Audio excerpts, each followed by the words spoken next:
Welcome back to Spotlight. I'm here trying to get my mind around what is happening here in the Virgin Islands to our environment. You know, we pride ourselves as having a clean environment, and this is just amazing what has happened over the last few years, maybe even 10, 15, 20 years, not a very long time. What can we do? What are some of the solutions to our waste problem? I think this is where it actually does become quite exciting, because there's a lot we can do. Around the world there are things being done with waste that would suit this island perfectly. The idea of taking waste and making it into a resource could really be proved on an island setting like this, where you start managing each waste stream and seeing the best and highest use for each one. So, you know, the Grass Studio is one example, where we're taking something that is waste and we're making something really useful out of it, and then at the same time we create jobs and a local product and so something that was waste becomes something really useful. What else should we do with the glass and other types of garbage? I'm glad you asked. There's a recycler on Virgin Gorda, going green on Gorda, and Julie has just ordered an imploder. It's a beautiful machine. It implodes glass, so it shatters it, and it does 4 tons an hour. And what comes out on the other end is aggregate. So it comes out in different sizes, from a sand all the way to sort of landscape material. You can run your fingers through it. It won't cut you because it smooths it as it goes through the machine. And it's the perfect substrate for construction. You can use it as a base for roads. You can use it as fill material. You can use it for sidewalks. There are many. You can even use it to clean water. So there are many applications for this. So, and her machine should be here within the next month. And then that's just grass. And you know, there's so many other waste streams that exist, and potential exists in each one of them to do something with it. And because the technology exists in the world, we just need to see what's out there and see what will work here. So with this new machine, is it feasible that all the glass that we have could go to this machine and be turned into aggregates and to be used in our concrete, and just that we would not have any more glass going into the incinerator? Yeah, I believe so. And you know, what makes me say this is that it's proven technology. It's done on islands around the world. We wouldn't be the first, and we're not pioneering it. It's done, so we can, you know, it's not new. And there are a lot of applications for it. And it also means importing less sand and less quarrying, because we're producing an aggregate from another source. Now the challenge is the collection of the glass, isn't it? What kind of system would that take? This is where the Waste Management Department have really stood up to the plate, and they have offered to do the collection system. Because, you know, everyone says, well, why don't we just recycle here, you know? But I think what people don't really understand is the back end of the system. Recycling markets are quite complex, and the system that you need to support recycling is quite, especially on islands, it's quite difficult to set up. In fact, the only island where I've really seen recycling work so far is Barbados, and that's because they have bottle bills and legislation that make it easier. So there needs to be quite a lot of back work done first before the system can be implemented. So we need legislation? We need legislation. We need a solid waste management plan. We need a plan of, we need legislation. We need resources to set up the system, to get the equipment. And then we need partners, you know, to work together to float the system, because a lot of the waste streams won't be viable to recycle. It's going to cost more money than you'll ever get for the recyclable. So let me see now. We get this machine in the territory that can implode glass. Will it be easy then to put at least a glass recycling program in place? I believe, once that is established. I believe that if the political will is there, and if the funding is there, within a year we could have a glass recycling system and a aluminium recycling system, because aluminium is one of your higher value waste streams. So the aluminum would go to, we'd have to sell it overseas. That we have to send overseas, yeah. But because it's a high value, it will hopefully cover its costs. And you know, there's a new market opening up in Puerto Rico which reduces shipping costs as well. So that's probably going to change the whole dynamics of making recycling more viable here. Okay. What would a recycling program look like for the Virgin Islands? What sort of things we'd have to do? The way it's sort of looking now is that it would be a phased approach, where collection bins would happen at the places where most of the waste can be collected. So restaurants, hotels, marinas, and schools would serve as the collection points for communities. But then you could run really nice education programs through there, and the school who collects the most, whatever, wins something. And then, so the schools serve as the community collection point, and the other places, you get their waste coming in, because that's where the highest volumes are generated, is mostly through the tourist sector. How do you get to have a zero waste policy, or now how does that work? That is, that's probably the most ambitious out of all the waste management strategies that you could choose. And what that is you start looking at every waste stream and seeing how you could best manage it. So the things that can be reduced, first of all, it goes according to the hierarchy of reduce, reuse, recycle. Things that you can just eliminate. Reduce, reuse, recycle. Yeah. So like polystyrene. We don't need polystyrene. Polystyrene makes us sick. You know, we heat up polystyrene, it leaches, polystyrene leaches plastic molecules into the food. So we are put in the microwave. Oh, you might as well just eat the polystyrene with your food. Okay, it's not quite that bad, but you are eating those molecules. And you were asking what makes us sick? It's things like that that make us sick. So we don't need that. Like I said, Guyana have just banned polystyrene. We could either move to reusable containers or biodegradable containers, that when we have a composting system, the biodegradable stuff just gets composted and becomes compost. So you first reduce. You see what can be taken out of the waste stream. Then you see what can be reused. And then whatever is left, then you see what can be recycled.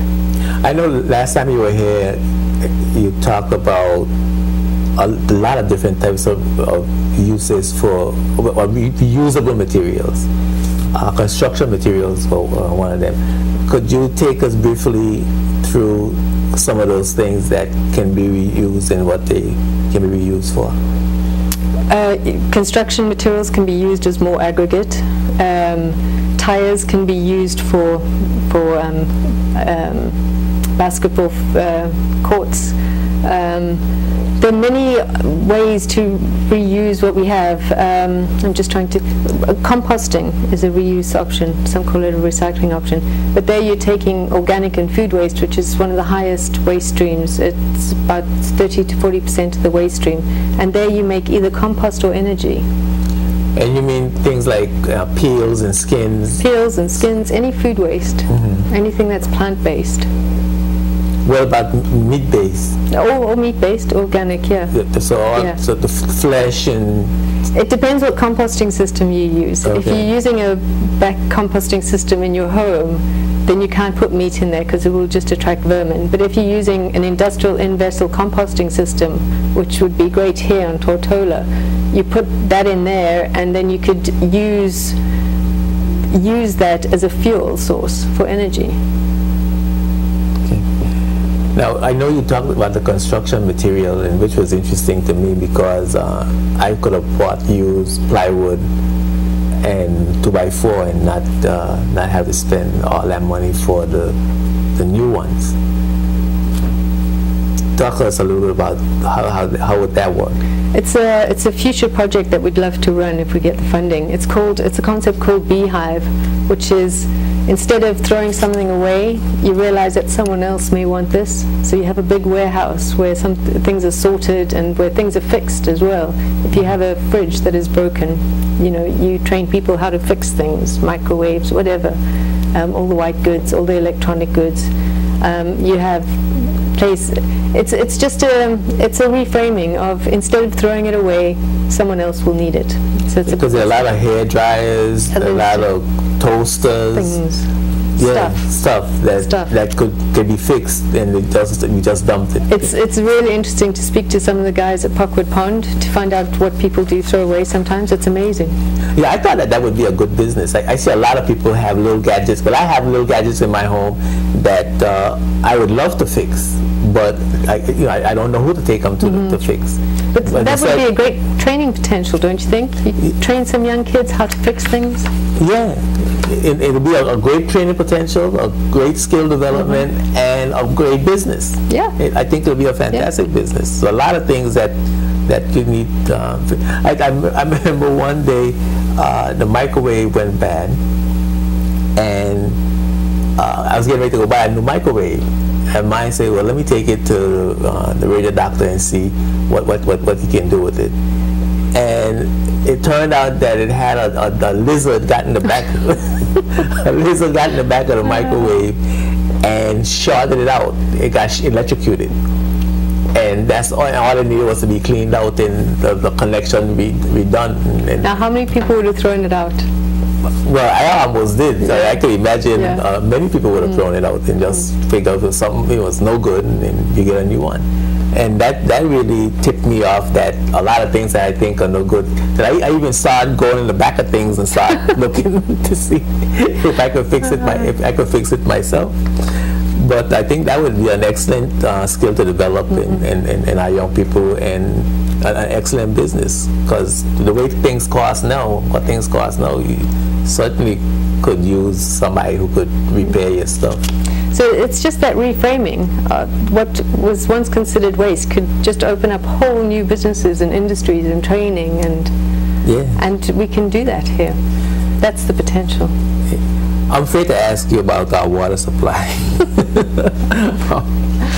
Our water.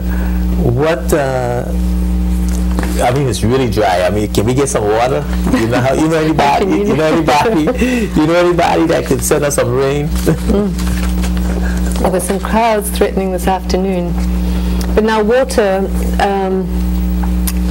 should we discuss some of the issues around water in the BVI? Yeah, let's discuss some of the issues around water in the BVI. Well, part of what's happening with global warming is we're going to experience more weather extremes. So that means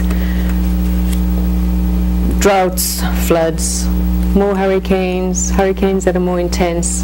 And they say that, with the whole climate change issue, islands are the most vulnerable. And we're going to wait and see, but especially seeing as though we're in the hurricane path here, we'll see what happens with the rain as well, because we have had floods the last few years. But some of our other water issues, we've got our beaches are being eroded, and the sea level's also rising. The sea level rising is caused by global warming with the polar caps melting. So there is a slow increase, and the water is rising. But at the same time, for example, if you look at the screen here, Josiah's Bay, if you look at it in '53, and then you look at it now in 2002, 150 meters of it is gone, and that is sand mining. So that's actually a human intervention. That's not a. So are we saying that Josiah's Bay beach is virtually destroyed? It's a lot smaller than it used to be. Now I have to say, for those persons who are wondering what 150 meters. If you convert for me. 150 meters is 492 feet. It's a lot of beach. And that means that that's what the distance from where I guess the dirt is, or where the trees are, the vegetation, to where the waves come in. So 492 feet of that is... It's a lot of beach. So the beach is basically about the vegetation. I mean, I don't even know if the beach was ever 400 feet wide. Well, the beach next to, before all that dredging, the beach next to Josiah's, Kooten Bay, used to be a sandy beach. It's no longer sandy. It's all the coral sand now. is gone? All the sand is gone. So what is it? It's coral now. And if we remember, we're a tourist destination. We rely on these beaches for our tourism, and we're systematically destroying them. So sand mining. Now you talk about construction of roads. Mm-hmm. How is that? I have another slide for you, and this is at the North Shore, and because the roads are poorly cut and because there are no erosion control measures put into place, during heavy rains you get sedimentation into all the bays of the North Shore, whereas before all this construction started happening, you wouldn't see that. You know, the vegetation would hold all that soil back. But now, as you see on that slide, every single bay has got a huge sediment plume, and when that hits the reefs, the coral reefs, it's like putting a blanket on them and smothering the reefs. It kills them. And I think we have the same thing up where I live in East End, mm-hmm. from Fat Hogs Bay to all the way up the bay. I think we don't realize what we do on the land affects what happens in the sea, and I'm going to show you a slide just now how affected the reefs are by some of these things that we do. Well, before you show us, you show us a slide, but how much of our reefs are destroyed? I've got a really good slide for that, but I need to take you through a few other things that we're doing first before I show you. Okay, so you go ahead then. Well, one is we're also pumping out raw sewage. We're not managing our sewage properly. So especially in high rainfall, we've got high E. coli counts, and there is a little bit of data coming out on that now. We also use a lot of chemicals in our water, and the natural system is not used to these chemicals, and it not only makes us sick, it kills. So how are we going to wash our clothes and clean our house? You know, if you use vinegar kills as many germs as Clorox does. You also get biodegradable detergents, things that break down in the water safely. These things don't. If it's blue or green or smells of perfume, it's not natural. It doesn't belong in your water, it doesn't belong in your body, it doesn't belong in your system. So all those nice colored juices and stuff that we drink doesn't belong in our system. We're making ourselves sick. Okay, go ahead. So we also we've got a lot of pressure on a very small area, especially when the cruise ships come in. I mean, you know, this picture here is of 4 cruise ships in Road Town, which is a third of Tortola's population that just descends for a couple of hours, you know. Mm-hmm. And just think of those cruise ships. What happens to their sewage? Where does that go? Then we've also got the problem, and this we can't control, that the sea temperature is rising because of global warming. Now what this does is it causes the coral reefs to bleach, which means the little polyps that live in the coral leave, but it's not the bleaching that kills the coral, it's the things that weaken it, like the sedimentation and the chemicals and the sewage, and that's what causes the coral disease, and that kills the coral. And to show you how, and then there's also anchor damage with all the sailing here and the bareboats and just negligent. People who just don't care. Or who don't know, or you know, and so reefs that have taken hundreds of years to grow are just destroyed, you know, by a careless anchor. So what does this decline look like? This is a photo taken in the 70s where there was 44% reef coral cover. And when you say 40%, yeah, 44% reef coral cover, what does that mean? It just means that because you get reefs and you get seabed. So this is really how it used to be. With, you know, there was the seabed and then there was the reefs. Mm-hmm. Right now, in the early 2000s, we had 4% left, and right now that's gone down to 2%. So 2% of our reefs are living now.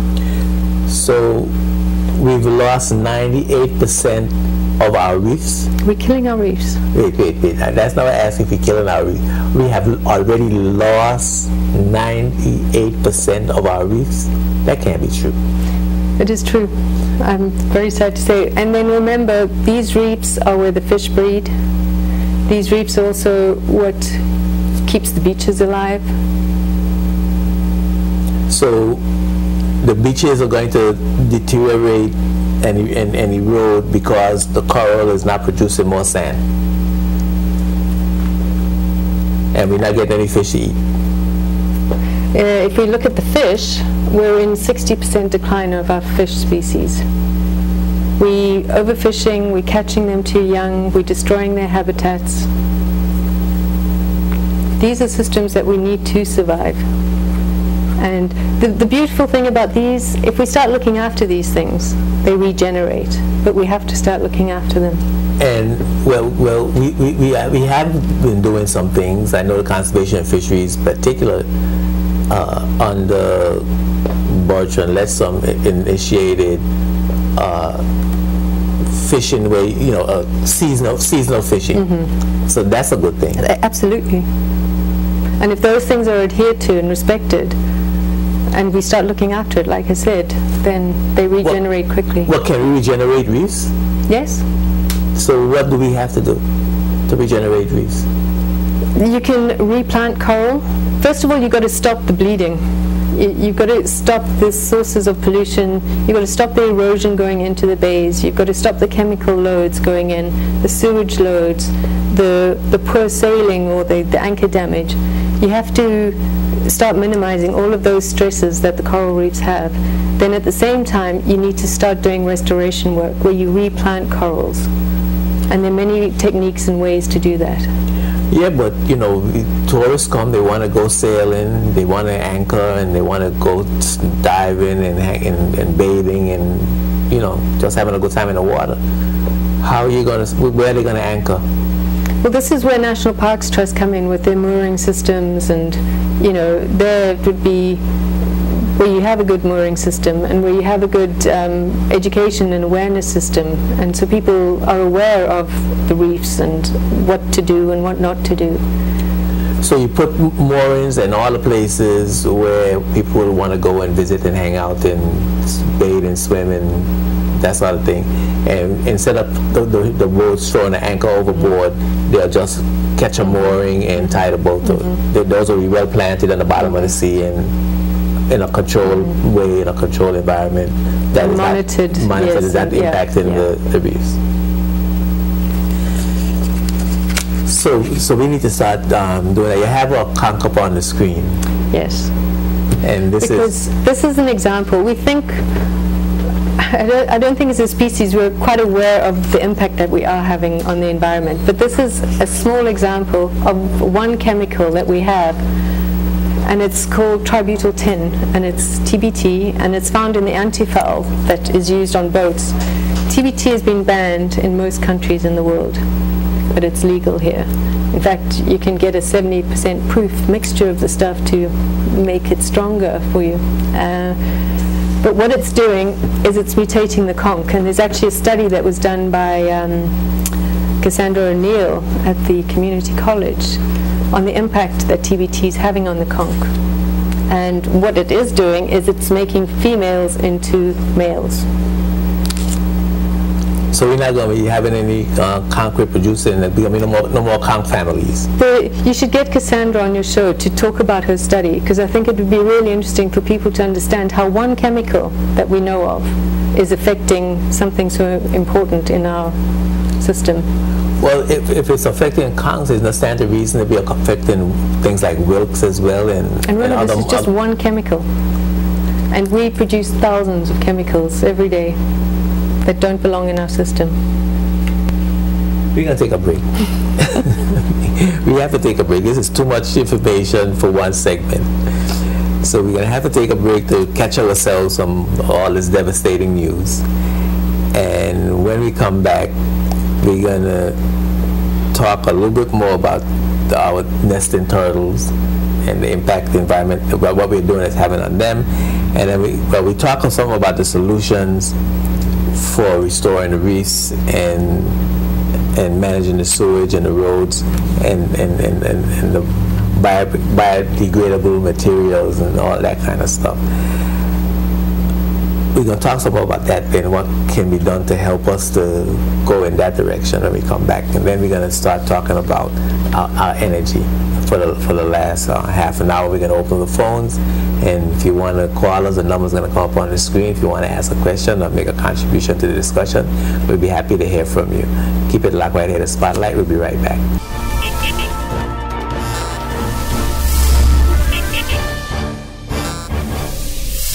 This program is sponsored by the law firm of J.S. Archibald & Co. and by the trust company J.S. Archibald Trust Services Limited, both of Roadtown, Tortola, BVI.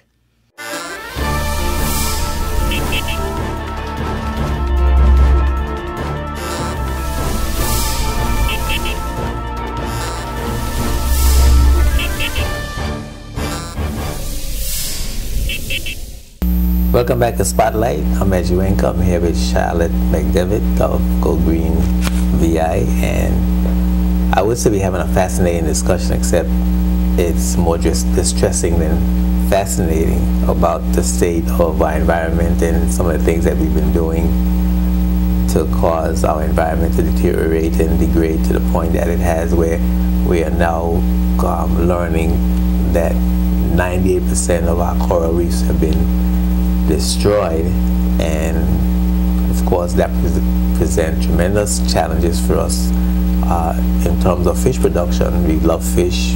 Fish is one of our cultural dishes, and we killing off all the fish, killing off all the conch. We stand to have no more conch families because they won't be able to make any new little baby conchs. It's very serious. It is. And we were talking about the leatherback turtles, and you got your slide up on the screen. And the point really with this slide is that they're decreasing in numbers. We're destroying their habitats. They're being overfished, or so they're in serious decline as well. And why should we care about the leatherback turtles? The thing is, we don't really understand the systems that, we don't really understand what a leatherback eats and how that affects another system and how that affects another system and how eventually it'll come back to us, because we've destroyed one system, how that's going to come back to us. So we don't totally understand all the interconnectedness of the universe. We don't know.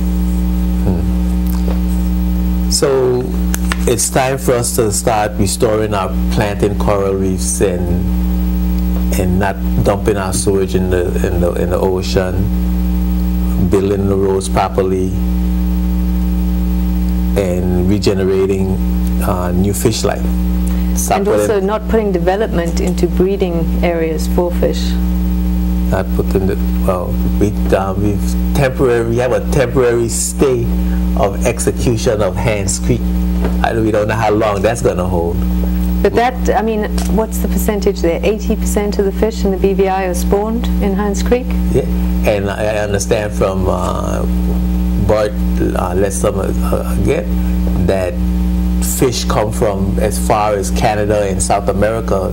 They go back and forth to spawn, and birds come back and forth to nest and eat. And let me see, when he was saying that when there's something that accumulates and the birds come and eat it, and if it remains and no birds come, then it'll clog up the pond. And if the birds come and it's gone, the birds won't make it back to Canada, and they would stay here and die.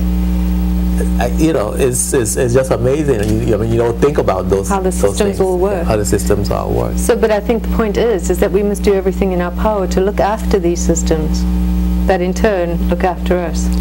Now, in terms of solutions, should we be passing legislation to prevent people from well, we already have some legislation in place that prevent them from fishing at certain times and in certain areas and not catching juvenile fish. But other programs like the chemicals, should we be banning certain types of cleaning fluids and all that kind of stuff? I mean, what would be the solution to the chemical aspect of the degradation of the environment? I think there are a whole lot of things that would need to be in play. I think legislation is one, education and awareness is another. And, you know, I mean, the various strategies, I don't think there's one definite answer for that. I just think it's a big wake-up call for humans. We need to change what we're doing, because what we're doing right now is wrong. Okay. The number's on the screen. You know, give us a call if you want to make a contribution. I know it's not a hot topic, it's not a juicy topic, but it's important for us to know, to have this information. And I'm really glad that you were able to come by and talk to us about the environment in this way. We haven't really been able to determine the state of marine life. We need to do some additional research, and we have some people like Shannon Gore who would help us with looking at that. I don't know what you got directly to energy. That's your thing. You leave it. No, I've wasted my thing. But yes, there are people like Shannon, or Conservation Fisheries National Parks Trust. They've got a lot of data on the marine life, and you know, and to get some of their information out there, I think would be, and also to get more kids into the water and more people into the water to start interacting and, you know, seeing these systems, you know, planting new reefs, building them up again. So, well, that's another, is that another industry, planting reefs, or is that something that we need to volunteer and do? I think there are many ways to do it, many ways. There's even, I was watching a talk the other day, and NASA has developed this technology that they take sewage and they use sewage as food for algae, and then they have this algae and plastic that floats on the surface of water, and then they use that algae as a biofuel for a whole range of products, so it creates a whole lot of energy, and algae are very efficient in producing biofuel, more efficient than any other source of biofuel, but 100 times more efficient. But then at the same time, underneath these, you could have a food source like mussels, or, you know, any of those sort of whelks and things like that growing underneath that, because they also use sewage as a food source. So then you've got a product, quite an expensive product, food product, that you can also generate from what used to be a problematic waste stream. Now you're creating energy and food. So, and this is open source information that NASA's, you know, opening up. So we could pilot projects like this. Why not? Energy. Energy. Energy. We, of course, how much fuel we use in a year? I hope my figures are accurate here, but I believe in 2010 we burned over 11 million gallons of imported fuel. At a cost of $30 million, I believe, a year. And what, I mean, everybody's saying that fossil fuels is a problem, but it is cheaper. Cheaper? Yeah, isn't it cheaper? Is your electricity cheap? Mine isn't. I don't know where you get yours from. Well, if we had to use an alternative source of energy, like wind or solar, they say the technology is not there yet where we can have it, and some people say it'll never be there, where we could have solar energy as cheap as oil and diesel. You should go speak to Cooper Island, because I think they may disagree. Right now they're at 75% by using solar, and they plan to move 95% using solar and wind. So they may disagree with that. Okay. Well, I think the initial, what the argument is that the initial outlay. The initial outlay. I think your payback periods would be really quite quick. So the payback periods are becoming shorter now that the technology is developed more. And that fuel's becoming more expensive. And the fuel is becoming more expensive. So what kind of renewable energy you think would be best? Should we use a combination of renewable energies or producing technology, or should we just go with what we have abundance of, solar and wind? I think one of the things I learned from the natural step training that we had is not to lock yourself into one system. I think there are a whole array of choices that you can have, and I know, for example, here the government is starting to look at subsidizing solar water heaters, so they are moving towards the solar route, which I think is a great idea. I mean, it's here. We're blessed with sun. We have a lot of it, so we may as well use it. But I think, you know, there are technologies that we don't even know of right now. Now, what are some of the dangers of fossil fuels, oils, and so on? Well, I can tell you some of the impacts here that we've had here. There have been some oil spills at Parkwood Pond. In 2009, 2,000 gallons was spilt along the coastline. So that really, it just kills the marine life. It's, you know, you've seen images of the Gulf spill. You know, they're quite catastrophic events. And also the emissions from these things contribute towards global warming. You know, we really need to move to cleaner energy sources. And you're thinking that solar and wind, since we have abundance, that those things will work for us. Those are a great start. Now, some of the officials that's in the energy business, or the energy field, I should say, or even working with the electricity department and the government, are thinking that wind farms are not aesthetically pleasing. You know, you got these big wind turbines, and they're out up against the hill or out in the water, wherever they're going to be located, they are unsightly. What's your view? There are some people who think that it creates visual pollution, and then there are those visual pollution, and then there are those who think that they're beautiful and they love seeing them. But you know, if you look at solar energy, they've come up with all sorts of ways. I mean, they've even started making ivy, and the leaves are photovoltaic. So, you know, and they're starting to make new wind turbines that are totally different in design and a lot more ergonomic. So you're saying that they make solar panels in the shape of plant leaves, yeah. and so it's a beautifier at the same time as producing energy. And it can just be going up a building and just be like decoration going up a building. It can be incorporated into the design of the building. It doesn't have to be something external and ugly and big and a big panel. You incorporate it into design. So does that reduce the space that's required for these types of new designs? Reduce the space that's required. They say that this plant-based structure of photovoltaics is the most efficient, because that's how trees are designed, to capture the most sunlight. So if you copy what nature does, you do get the most. Oh, okay.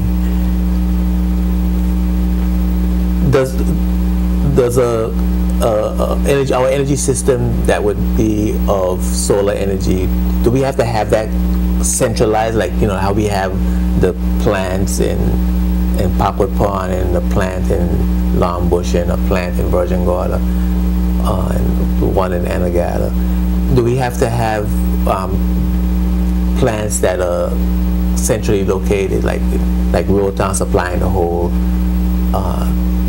British Virgin Islands? And can we have different islands having its own system? I believe so. And also different buildings having their own system. So, for example, what happens in a lot of countries now is a house will have its own energy system, whether it's wind or solar, and any excess energy is fed back into the grid, which goes to the central system. But then then they get credited on their account, so they actually get reimbursed for their excess power. So these systems exist throughout the world. I noticed that we are conserving. We're attempting to conserve electricity and fossil fuels with things like LED lights. And I think it's a really impressive move that the government have taken, where they've actually, instead of building a new generator, they've looked at how can we reduce the load on the generator. So, and one of the ways that they've done that now is to replace all government buildings with LED lights. So those LED lights last, I mean, a normal light is what, 3 to 6 months, they say, and LED lights are up to 7 years, and they use a fraction of the energy that the other light bulbs do. So it's a really good decision, I think, to look at. You always look at how you can reduce it first. So instead of buying new generators, we conserve it, and we're using less, and we're using more efficient technologies, and those are the solutions that you are advocating. Absolutely, you always look at how, and I think BVIEC, they're also doing an awareness campaign of how you can reduce it. And you know, I speak to a lot of companies, and all of them are trying to find ways that they can reduce their energy. Even the college, they put their computers on hibernate after a certain time just to reduce the load. So it's really that awareness of how you can reduce your own power needs. What about policies like climate change policies and so on? Are those things, what can be done in terms of legislation and policies to help reduce? Well, there you really need to bring Angela Penn in to speak to you, because she's just drafted the paper that's been approved, which is the climate change policy, and that allows for renewable energy for the BVI and starts developing the strategy for that. So it seems like I'm going to have a series. You are. You're going to have a series. It's a big field. Well, it's certainly a lot of information, and anything. We still have a few minutes remaining, and no one wants to talk to us about energy. I guess it's a boring topic, but I'm really thankful for the information. Anything I forgot to ask you? Anything I left out? Anything you want to get in that we need to? Any other data we need to bring to the public? I think just to say that you know, there's a lot of stuff in the BVI that is happening right now, and that people are beginning to, especially companies, they're beginning to realize that this does actually mean something. This whole sustainability stuff, it starts affecting their bottom line once they start understanding what it really means. And the BVI is actually starting to demonstrate some of the world's best practice in certain sectors. So I just want to... For example, Cooper Island. And in terms of resorts, what they're doing there, it really is world best practice. They're using biodegradable cups. They use only organic biodegradable products, cleaning products and shampoos and things at their resort. Their furniture, everything that they have there is locally sourced to the best of their ability. They compost their food waste. They have got indigenous plants in their garden. They are growing some of their own fruit and vegetables. You know, they're really quite conscious of how they're affecting their environment and taking responsibility for that. They're on, like I said, they're on 75% renewable, and they plan to move to 95%. But it's not just them. You know, the Tourist Board have just worked with 4 other resorts in the BVI to become Green Globe accredited, which means that they start taking world best practice in what it means to be responsible stewards, and they're implementing it within their businesses. And what you find when you start doing this is that it starts saving you a lot of money. So not only are you doing the right thing, but you end up saving a lot of money. And you know, most restaurants and hotels that I speak to now are trying to do what they can. So that's one example, so resorts. But then there's also the regattas, and it began with the BVI Boat Show, the Charter Yacht Society, and the Spring Regatta. And the Spring Regatta actually won a gold Clean Regatta Award, the first in the Caribbean, because they had all the criteria for taking stewardship of the ocean and doing the right thing. So it was, you know, they've got like cloths to soak up oil spills. They don't dump their waste out in the port. We helped them with a recycling system. They used a recycled glass awards. They had a whole list of criteria that they met. And like I said, they were the first gold in the Caribbean.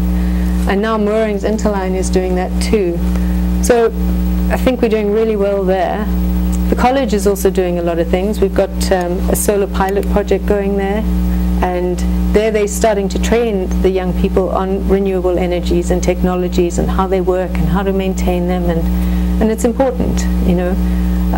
The college also they've got a green team who are quite active and are doing a lot of things on their campus to start making their campus as green as possible. Yeah, they stop reducing the use of styrofoam containers, because they used to give styrofoam containers just regularly, randomly, and now they're asking you, are you staying, are you going, and if you're staying, you get a plate, or reusable plate, and if you're going, then they'll give you the styrofoam container, which I think they're looking at cutting back and using biodegradable containers. Right, yes. So that's a positive step. So, and you'll find a lot of restaurants are starting to do the same thing, because more and more people are becoming aware of the dangers of styrofoam, but also the litter impact that it has and the clogging up of drains. Then a charter company, little things, it's these little things that make a big difference in the end. There was a charter company who used gallon water bottles, and in 1 week, one boat would use 25 gallons of water. So you add that into 1 month, and you've got 100 of these bottles being burnt at Pockwood Pond. When you burn plastic, you're releasing all sorts of chemicals into the air. So they've taken all that away now. It used to also cost them $6,500 a year for that water. What they've done now is they've gone to the refillable water container system. They've reduced their costs by half, and they just don't produce that waste at all anymore. It's just not going to the incinerator. Harneys are doing things. Conservation and fisheries. In fact, they've got a really nice document on their website where it just shows some of the simple things you can do in your everyday life to live more sustainably.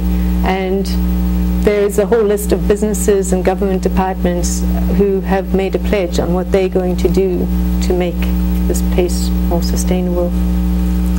Well, that's great. That's it? Yeah, I think so. Okay. Well, Charlotte, thank you very much for coming. It was well, thank you for having me. Yes, it was a real pleasure, and I hope we didn't scare anyone too much. But certainly we need to be afraid of what's happening in the environment, and we need to notice that in a few years we might not have a tourism product, or in a few years we might not have lives. I mean, we made a joke on the radio, I think last week.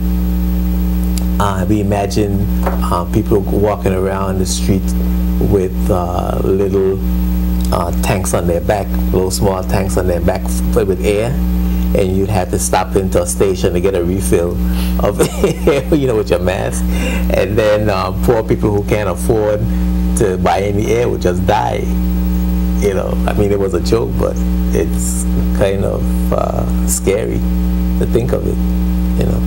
So thanks for coming by and sharing that information. I hope it has an impact on the minds of the community and on the government to help us to do something to become more sustainable.